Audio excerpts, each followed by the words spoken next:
Canada woke up to an unprecedented morning of chaos as Starbucks, the ubiquitous coffee chain, announced a sudden halt in its production operations. From coast to coast, Canadians were met with empty shelves, closed outlets, and frustrated baristas unable to serve even a simple cup of coffee. In Toronto, Vancouver, and Montreal, lines formed at remaining open stores, snaking around city blocks, while online forums and social media platforms erupted with complaints, memes, and incredulous reactions. The announcement caught employees and suppliers off guard. Coffee beans were stranded in warehouses, and thousands of workers were temporarily furloughed. "We never expected something like this," said Reynolds, a Starbucks employee in downtown Toronto. "Customers are angry, and honestly, we don't know when this will end. Everyone is panicking." Analysts suggest that this disruption may be more than a temporary logistical problem. Starbucks operates on extremely tight supply chains. A halt like this can ripple across the economy, affecting not only retail but also farmers, distributors, and local cafes that rely on complementary services, said Michael Fraser, a retail economist. Adding fuel to the fire, Bank of Canada Governor Mark Carney made headlines when he appeared visibly agitated during a press briefing. Known for his calm and composed demeanor, Carney reportedly slammed the podium and gestured aggressively while addressing the economic implications of the shutdown. Observers described the scene as a tantrum fit, unprecedented in Canada's traditionally reserved public finance discourse. The sudden shutdown has prompted questions about corporate accountability, labor relations, and economic preparedness in the country. Canadians are bracing for a week of uncertainty as Starbucks struggles to stabilize its operations, and Carney faces scrutiny for his public outbursts. Social media exploded with hashtags like Starbucks shutdown Canada, Carney meltdown, and coffee crisis, reflecting both humor and genuine concern. As Starbucks stores across Canada remain shuttered, the nation's coffee enthusiasts found themselves in a state of disbelief. Social media quickly became a battleground of outrage, humor, and panic. In Montreal, lines of desperate coffee seekers stretched for blocks outside the few operational cafes, while tweets, TikToks, and Instagram posts flooded the internet with memes mocking the sudden coffee apocalypse. "Canada has lost its morning ritual," wrote one viral tweet, accompanied by a photo of an empty Starbucks counter with the caption, "No coffee, no life." Others framed the shutdown as a crisis of national importance, joking that the Canadian economy might collapse without caffeine. Hashtags like Starbucks shutdown Canada, Carney Tantrum, and coffee emergency dominated trending topics, illustrating how a corporate disruption quickly escalated into a nationwide cultural phenomenon. Consumers expressed frustration over everything from missed work productivity to cancelled morning meetings. Many described the situation as chaotic and unprecedented. Jane Mitchell, a Toronto office manager, said, "Our team relies on Starbucks deliveries every morning. Now everyone is cranky, late, and stressed. It is like the city's heartbeat stopped." The backlash wasn't limited to individual complaints. Local businesses and offices that relied on Starbucks catering or coffee supplies reported severe disruptions. Many turned to alternative coffee suppliers or smaller local cafes, triggering unexpected spikes in demand for independent coffee shops.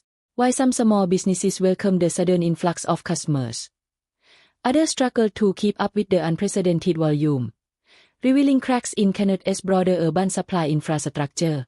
Interestingly, the social media discourse also revealed a peculiar mix of humor and hyperbole. Memes depicted Canadians forming protest lines, coffee refugees abandoning cities instead of caffeine, and even satirical references to the Bank of Canada's Governor Mark Carney's infamous public outbursts.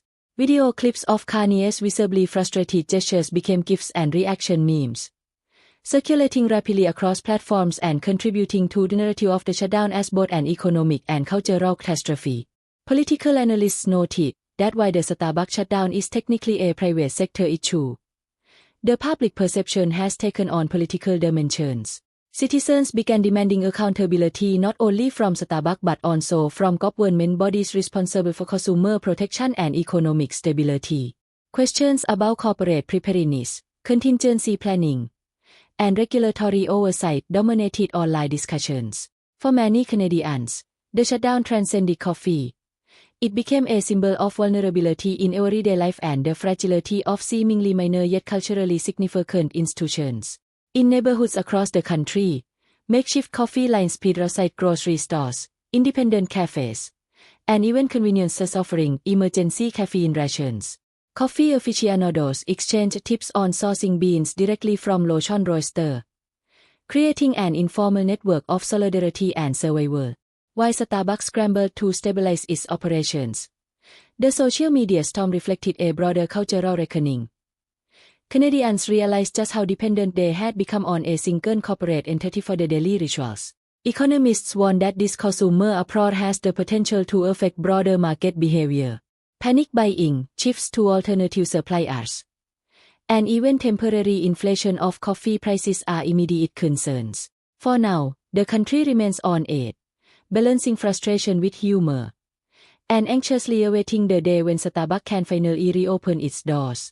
As the Starbucks shutdown continued into its second week, the economic ripples became increasingly visible across Canada. The crisis, initially framed as a mere inconvenience for coffee drinkers, quickly evolved into a supply chain nightmare affecting farmers, distributors, local cafes, and even multinational partners. Analysts warn that the disruption is not confined to a single corporation. It is emblematic of the vulnerabilities in a heavily centralized supply network. Coffee beans, roasted products, syrups, and packaging materials suddenly became trapped in warehouses, unable to reach Starbucks stores nationwide. Suppliers reported significant losses, with some indicating potential layoffs if the shutdown persisted. David Ling, CEO of a major coffee distribution company in Vancouver, stated, "Our contracts with Starbucks represent a substantial portion of our revenue. With production halted, we are facing unsold inventory, disrupted deliveries, and financial strain that could have long-term consequences." Local cafes and smaller coffee chains, many of which relied on Starbucks as a wholesale supplier for specialty syrups or beans, found themselves scrambling. Some attempted emergency orders from alternative suppliers, but high demand and limited supply created bottlenecks.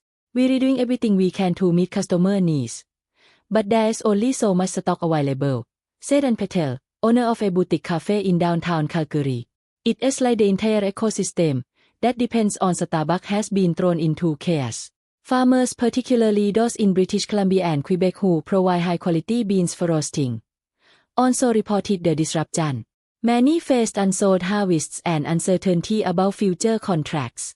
We plan months in advance, but when a giant buyer like Starbucks pauses production, it throws the entire chain off balance," said Luis Martinez, a coffee bean supplier near Montreal. "This isn't just about lost sales. It is about livelihoods and planning for next season." The disruption also affected delivery and logistics companies.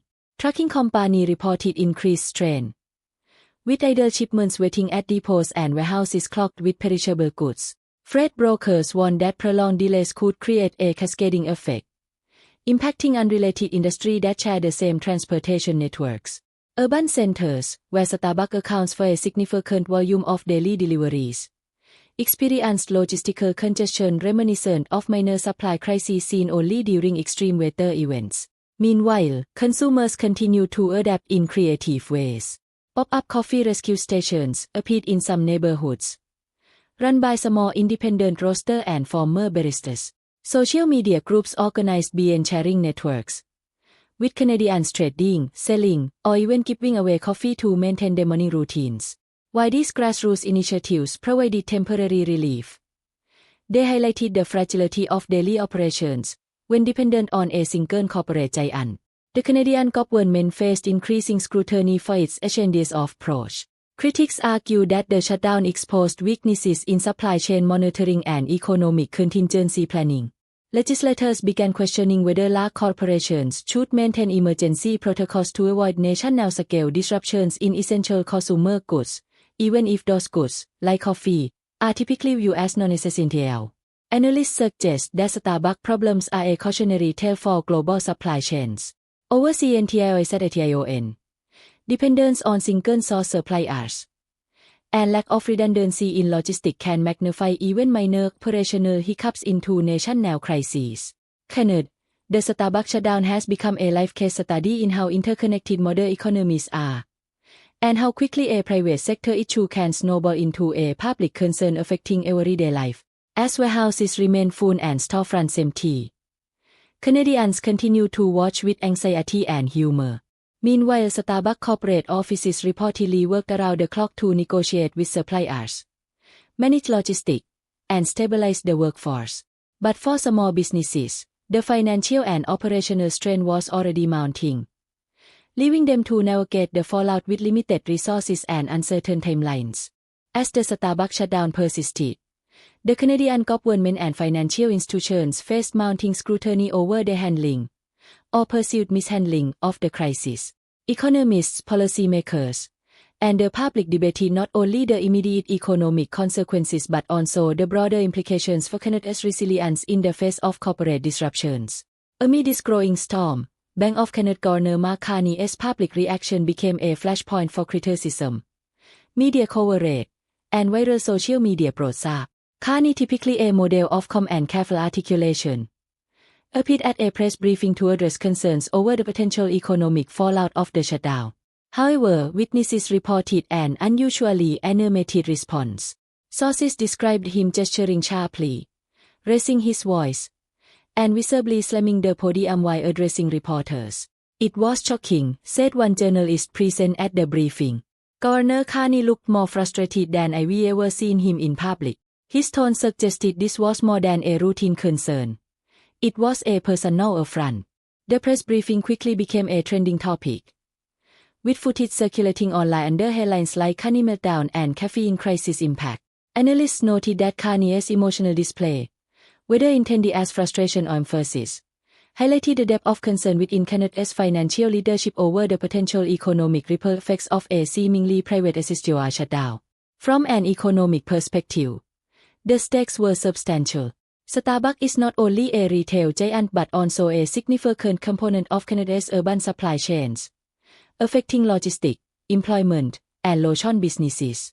Market analysts warned that prolonged closures could depress consumer confidence, reduce spending, and create temporary disruptions in urban economies. Even though coffee is not a staple in the traditional sense, the volume of transactions, employment, and retail activity tied to Starbucks is massive, explained Dr. Pri Kapoor, a Canadian economist specializing in consumer behavior. Politically, the incident prompted debates over regulatory oversight and corporate responsibility. Opposition politicians criticized the government for allowing a private entity to wield such influence over daily life and economic stability. Some argue that contingency plans should be mandatory for large corporations that provide goods integral to routine commerce, citing the Starbucks shutdown as proof of the system's vulnerability.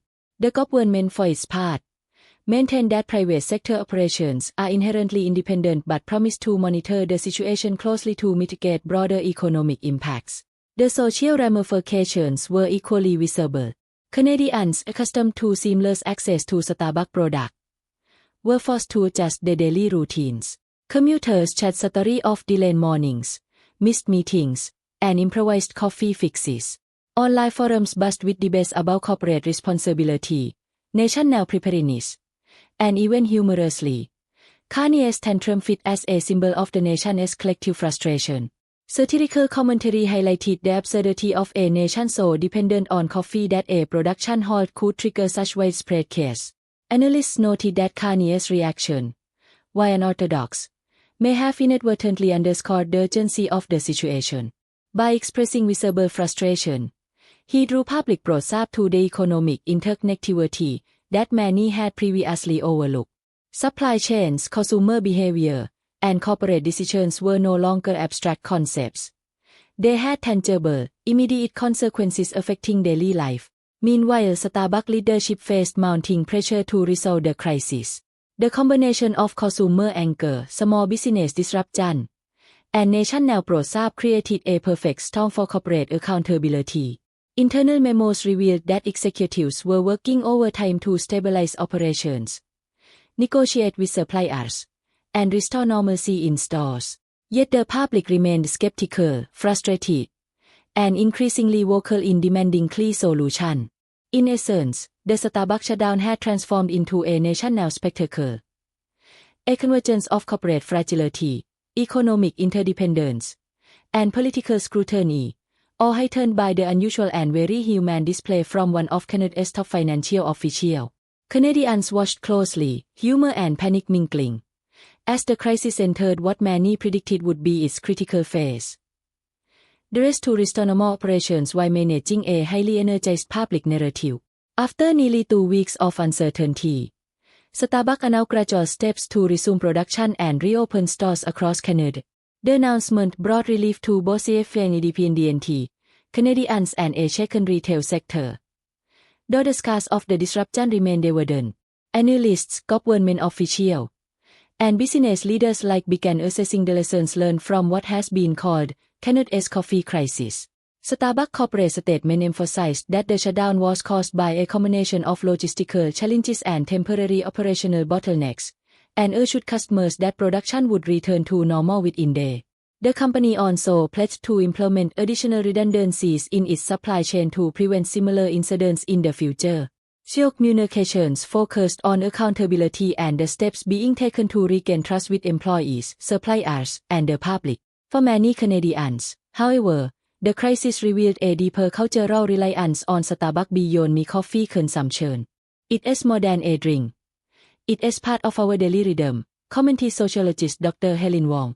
When Starbucks stopped, it wasn't just empty shelves. It was a disruption to routines, workplaces, and social spaces. The reaction was almost instinctive.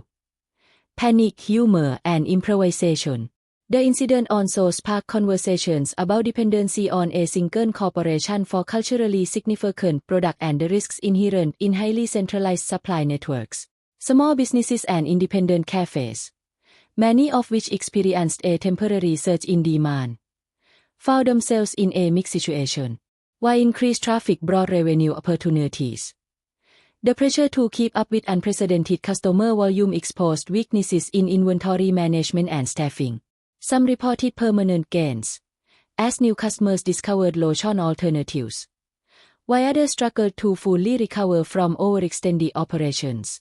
It was a double-edged sword, said Ann Patel, a Calgary cafe owner. We welcomed new customers, but the logistical strain was immense. We now realize how fragile some aspects of our business networks are. On the governmental front, the crisis prompted discussions about economic resilience and preparedness. Legislators debated whether frameworks should exist to monitor large private sector operations, whose disruption could significantly impact public life. While no immediate regulatory action has been taken, policymakers acknowledged that the Starbucks shutdown served as a real-world case study in supply chain vulnerabilities and consumer dependence.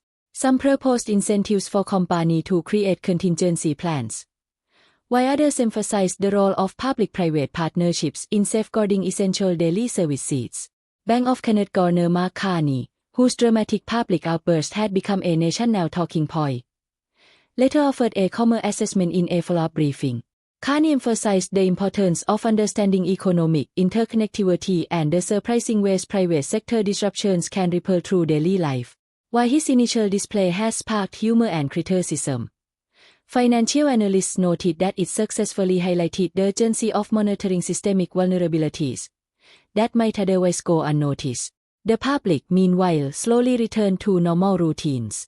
Lines outside Starbucks gradually shortened, social media frenzy diminished, and Canadians resumed their daily rituals, albeit with renewed awareness of the fragility underlying seemingly mundane conveniences.